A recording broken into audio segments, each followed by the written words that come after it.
Alors bonjour à toutes et à tous, hein. Merci d'être là, réunis dans cet amphithéâtre. Cette table ronde est en direct de la 4e édition du Sustainable Cities Summit à Paris, et j'ai le plaisir d'accueillir Frédérique Bonnard-Le Floch, donc vice-présidente coopération territoriale, politique contractuelle et proximité territoriale à Brest Métropole. Bonjour, enchantée. De même, Florence Bacou-Ambras à ma gauche, vice-présidente du CNDGCT. SNDGCT. Merci d'avoir fait à ma place. Et directrice générale des services à Palaiseau. Enchantée. Et Rassi Hamadi, ancien député et directeur général à New Tank Cities. Et également, vous dirigez un MBA, il me semble. Tout à fait, le MBA Management des transitions urbaines au pôle universitaire Léonard de Vinci. Bonjour. Avec quelques alternants d'ailleurs qui sont ici dans les couloirs et qui... Très bien. Bon, vous écoutez attentivement, j'imagine. Donc là, on est là vraiment pour une conversation sur les enjeux de la loi 3DS et de la décentralisation. Donc je rappelle, 3DS, c'est différenciation, décentralisation, déconcentration, simplification. Donc, monsieur le directeur général, en propos liminaires, pourriez-vous nous redonner le contexte d'idéation de la loi 3DS? Donc d'où vient-on en fait exactement? D'où vient-on? Je commencerai peut-être par une citation d'un pape du droit public. Évidemment, je cite Jean-Claude Teuning qui disait la phrase suivante, je le cite, en matière de décentralisation, et nos amis bretons à ma gauche verront très bien de quoi je parle. En matière de décentralisation, le pouvoir politique gouverne de façon centralisée. Et la loi 3DS, finalement, si je peux me permettre en termes d'idéation, on a eu loi NOTRe, loi MAPTAM, à la fois on va dire, des dispositions qui avaient pour conséquence des modifications dans le champ des régions et des métropoles, ou en tout cas une mise en adaptation par rapport à un certain nombre de phénomènes et de mouvements, que ce soit le redécoupage régional ou la métropolisation. Et quelque part, on s'est retrouvé avec un certain nombre de politiques sectorielles, des mesures qui sont retrouvées soit orphelines, soit mal calibrées, soit mal disposées. Donc j'ai envie de dire que quelque part, la loi 3DS a été un petit peu la loi qui a rassemblé un certain nombre de mesures éparses et pas forcément homogènes pour répondre à certaines situations particulières que l'on pourrait qualifier de trous dans la raquette. Un exemple, et pour être assez précis, lorsque on évoque les ORT, les opérations de revitalisation du territoire. On a lancé le dispositif, donc on a un contrat, on délimite, on a une réglementation, une législation dérogatoire sur le régime d'autorisation, par exemple, d'aménagement commercial. On n'avait pas envisagé la collectivité qui n'était pas véritablement collée à la ville-centre et qui ne pouvait pas mettre en place elle-même seule une ORT ou avec une autre collectivité. On a rendu ça possible. On a aussi cadré un certain nombre d'expérimentations. Alors, ce que je voudrais vous dire aussi, c'est que dans cette loi, on va retrouver, entre guillemets, sans être insultant ou péremptoire vis-à-vis du législateur que j'ai été, tout et n'importe quoi. C'est-à-dire que vous allez retrouver dans la loi 3DS la capacité pour les EPI de tenir leur conseil en visioconférence. Voilà. Ça, c'est dans la loi. Ça n'existait pas. Le Covid est passé par là. On a dit, on ne peut pas se réunir, on ne peut pas voter. On va essayer de reconnaître ça dans la loi. Donc, on va retrouver ça. C'est utile, hein, mais quand on lit le titre différenciation, décentralisation, déconcentration, on se dit quand même l'ambition. Donc, l'idéation, elle est, et je vais peut-être en choquer quelques autres ici, elle n'est pas à la hauteur du titre.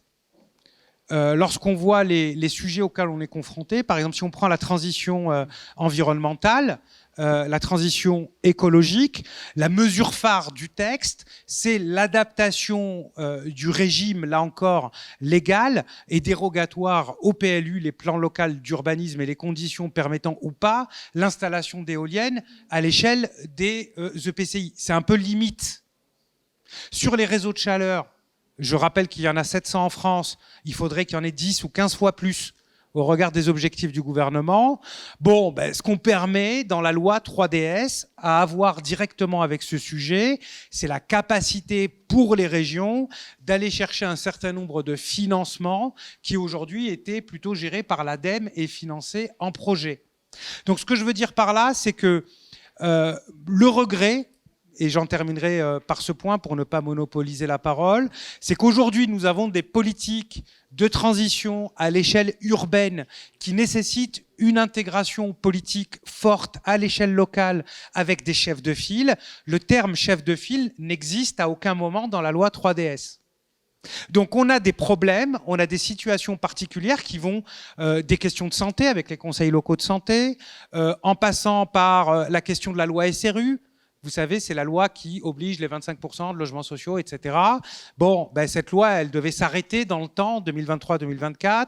Bon, on la prolonge avec un dispositif différencié qui permet que l'objectif, ça soit pas à 25%, mais d'avoir le rythme, en tout cas, de reconquête et de conquête des 25% à hauteur de 33% par an dans le cadre d'un triennal. Donc, une grande technicité dans le texte, mais vraiment des sujets épars et variés qui donne à perdre quelque peu une vision d'ensemble qui serait celle de l'État décentralisateur avec des objectifs de politique publique fortes.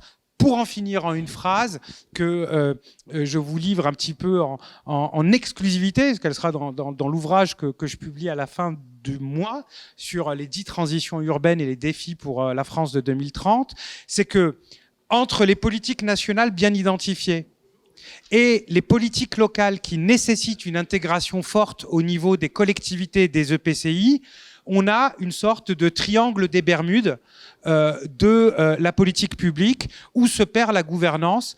Et je finirai par un exemple très concret qui aurait trouvé sa place dans la loi 3DS. C'est par exemple deux sujets. Les autorités organisatrices de l'habitat, donc elles apparaissent dans la loi 3DS, c'est-à-dire dire au niveau intercommunal, on a des autorités de l'habitat, mais finalement le permis de construire reste au niveau du maire. Les compétences des autorités organisatrices de l'habitat sont au final très faibles. On doit les informer, elles doivent être consultées. Elles ne sont que 56 aujourd'hui à être éligibles, parce que ce texte est truffé de 1001 décrets qui viennent traduire le texte dans la réalité concrète du vécu des citoyennes, des citoyens et des collectivités. Et il en est de même dans un sujet qui est traité ici au Sustainable Cities Summit de façon très forte et continue et avec beaucoup de rigueur et de sérieux. La question de la logistique urbaine, 20 à 25% de nos émissions, c'est le transport de marchandises.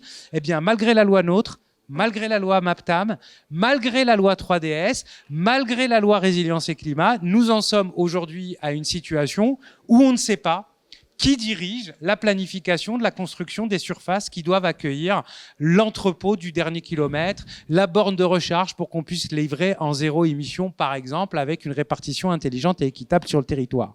Donc, les termes sont bons, l'esprit est sain, mais on est pas seulement au milieu du gué, on n'a pas commencé à mettre le premier pied. Merci Razia Madi pour ce propos liminaire développé. Madame la vice-présidente, Frédérique Bonnard-Le Floch, il serait intéressant d'avoir, vous êtes chargé des coopérations territoriales au sein de Brest Métropole, c'est important de le rappeler. Et quels sont pour vous les grands chantiers de la décentralisation du coup ? La décentralisation en elle-même.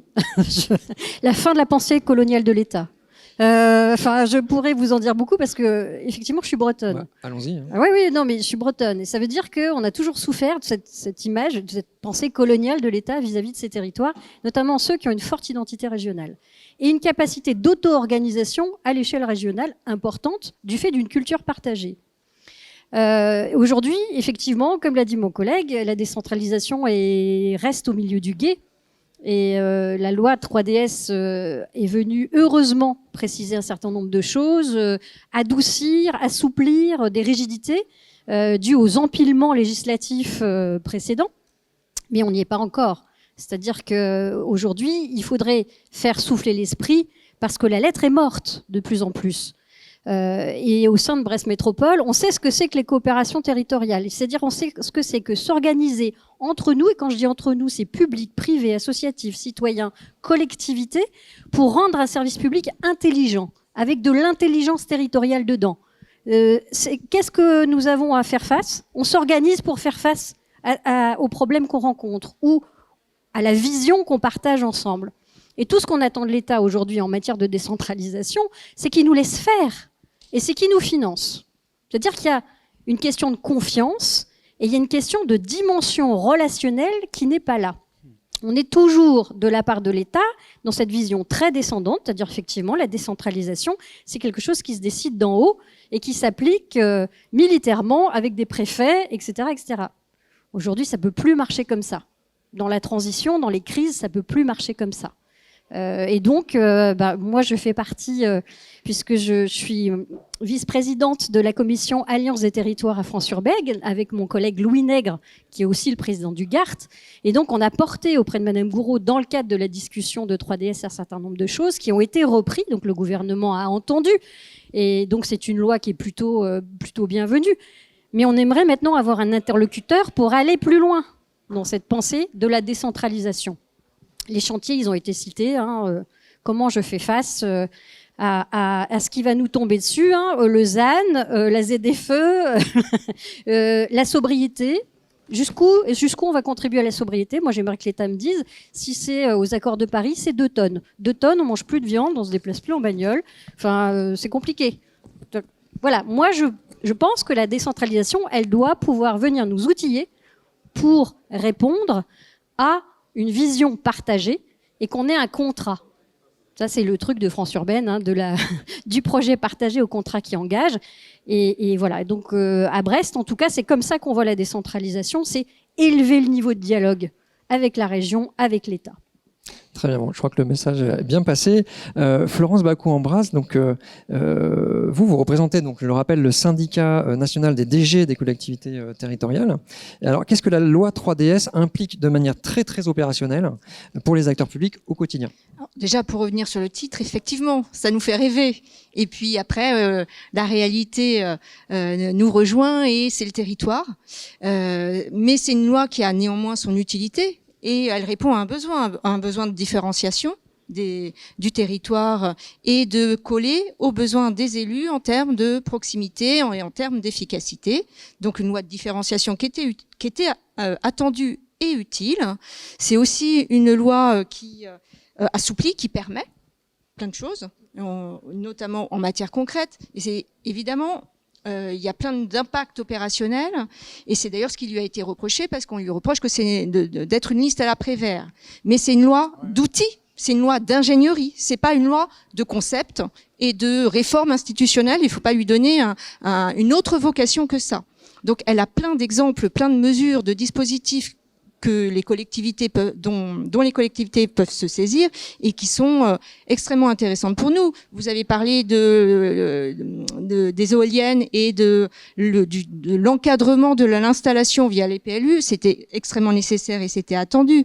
En termes de revitalisation de nos centres-villes et de l'aménagement urbain, sur les biens 100 mètres, la prescription était trentenaire, ça nous bloquait dans les collectivités et notamment dans les communes. C'était attendu, une prescription décennale maintenant, ça va énormément assouplir la façon dont on conçoit nos centres-villes, notamment, mais aussi plus globalement les aménagements urbains.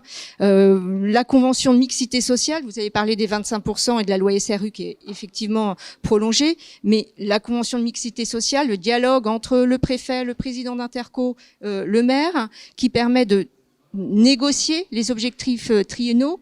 Là aussi, c'est un dialogue nécessaire, c'est une adaptation que les collectivités, et notamment les communes, se saisissent et pour lequel c'était attendu. Le fait de participer, de faire des avances aux entreprises sur les énergies renouvelables, là aussi, c'est encore un outil qui nous permet d'avancer dans nos collectivités. Voilà, pour en citer que quelques-uns, il y en a plein d'autres. Merci beaucoup. Alors, Frédéric Bonnard-Le quel changement dans la gouvernance territoriale la loi 3DS a-t-elle impliqué? Aucun. D'accord. Merci. Question suivante. Question suivante. Non, je me permets cette boutade parce qu'en fait, on a beaucoup inspiré la loi 3DS. Donc en fait, elle s'est beaucoup inspirée de nos pratiques territoriales. Alors, ce qui a changé chez nous, effectivement, Brest Métropole a pris la compétence AOH, autorité organisatrice de l'habitat. 57. Voilà, c'est ça.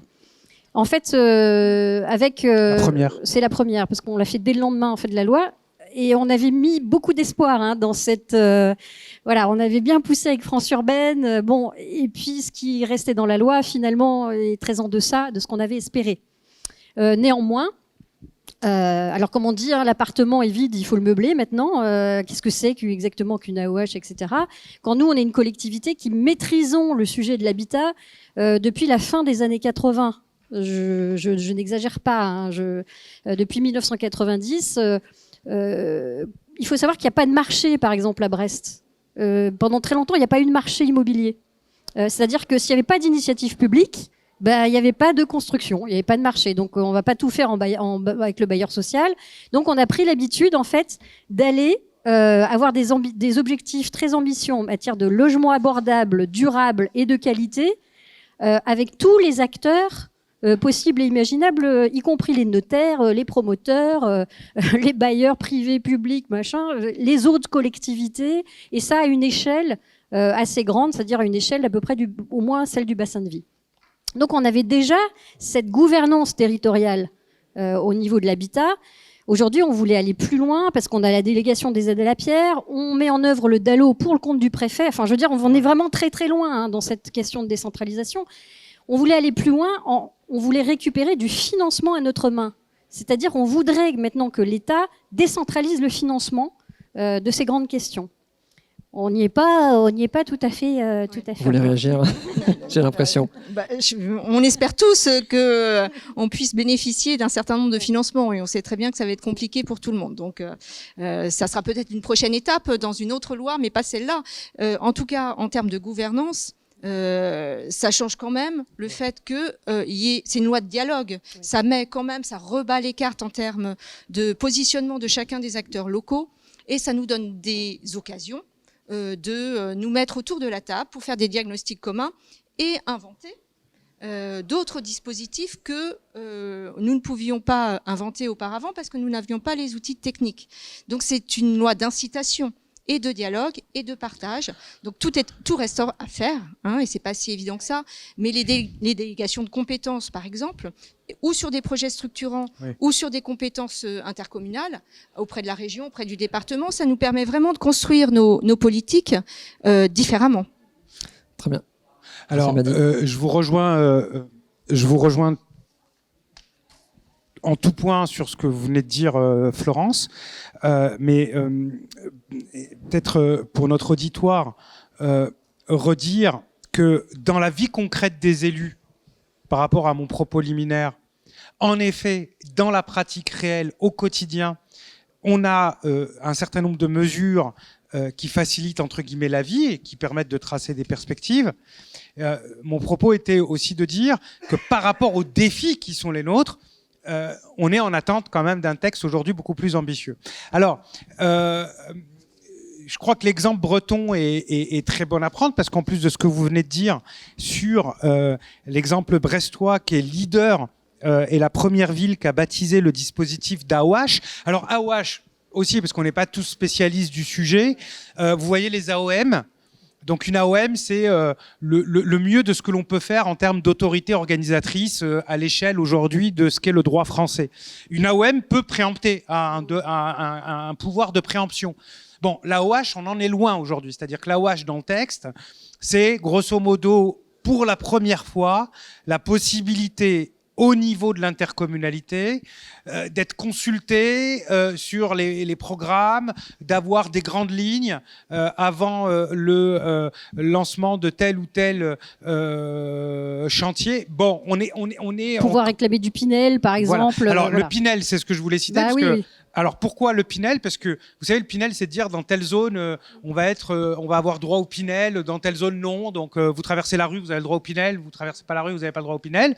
Donc à un moment, les régions, ils ont dit on va arrêter avec ce truc débile quand même. Donc donnez-nous la possibilité d'expérimenter. Il y a une région qui le fait, qui l'a proposé, c'est la région Bretagne.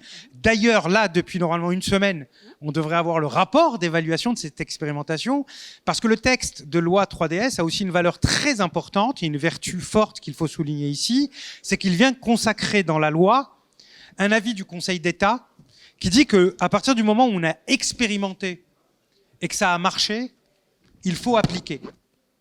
Et donc, l'expérimentation, elle est reconnue ici dans le texte de loi 3DS, mais aussi avec des possibilités de se projeter. Vous parliez précédemment des délégations de compétences. On va en citer une qui est très importante et qui doit vous intéresser ici pour ceux qui participent au Sustainable Cities Summit. C'est la possibilité d'aller demander la compétence mobilité à la région. C'est-à-dire qu'une communauté de communes, y compris dans la perspective d'un pôle métropolitain, peut aller demander la compétence. Alors, le problème, c'est que c'est comme pour les ORT, il faut avoir l'accord, double accord, donc quelquefois on est un petit peu sur... Grosso modo, si tout le monde est d'accord, on vous permet le droit d'être reconnu légalement comme étant d'accord. C'est ce que... dans beaucoup d'étapes, le texte permet. En tout cas, il est une véritable invitation à se dire qu'au regard de la multitude des sujets, on a vraiment besoin dans ce pays d'un grand texte fondateur sur la question de la décentralisation et peut-être un terme qui n'a pas été cité dans le texte, c'est la déconcentration.